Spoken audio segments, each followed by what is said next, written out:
Topic: Advent of the Europeans.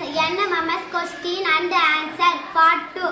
The student of Panchayat Union Middle School, Periyakadambur, will answer to the question asked by teacher.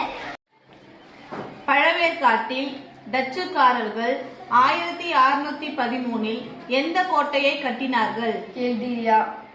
ஆங்கிலேயர்கள் தங்களது முதல் வணிக மையத்தை எங்கு நிறுவினர்? வங்காளா விரிகுடா கடற்கரையில் உள்ள மசூலிப்பட்டினம். இங்கிலாந்து மன்னன் 2ஆம் சார்லஸ் யாரை திருமணம் செய்து கொண்டார்? போர்ச்சுகீசிய இளவரசி காதாரினை. பாண்டிச்சேரியில் உள்ள செயின்ட் லூயிஸ் கோட்டையை கட்டியவர் யார்? பிரான்ஸ்காய்ஸ் மார்டின். நீல நீர் கொள்கையை பின்பற்றியவர் யார்? Francis de Almeida.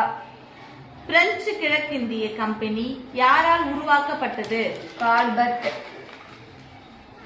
இந்தியாவில் போர்ச்சுகீசிய ஆதிக்கத்திற்கு அடித்தளம் அமைத்தவர் யார்? Alfonso de Albuquerque.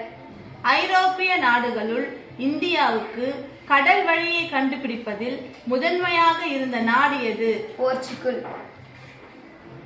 1453ஆம் ஆண்டு கான்ஸ்டாண்டி நோபிள் யாரால் கைப்பற்றப்பட்டது? துருக்கி. சர் வில்லியம் ஹாக்கின்ஸ் எந்த நாட்டை சேர்ந்தவர்? இங்கிலாந்து. இந்தியாவில் ஆங்கிலேயர்கள் கட்டிய முதல் கோட்டை எது? செயின்ட் ஜார்ஜ் கோட்டை. ஐரோப்பிய நாட்டினருள் வியாபாரத்திற்காக இந்தியாவிற்கு வருகை தந்த கடைசி ஐரோப்பிய நாட்டினர் யார்? பிரான்ஸ்காரர்கள். தமிழ்நாடு கடற்கரையோரத்தில் உள்ள தரங்கம்பாடி வர்த்தக மையமாக இருந்தது யார்? டேனியர்கள். இந்தியாவில் முதல் பிரெஞ்சு வணிக மையத்தை நிறுவியவர் யார்? கரோன். தரங்கம்பாடியை டேனியர்கள் டான்ஸ்பெர்க் என அழைத்தவர் யார்? சீகல் பால்கு.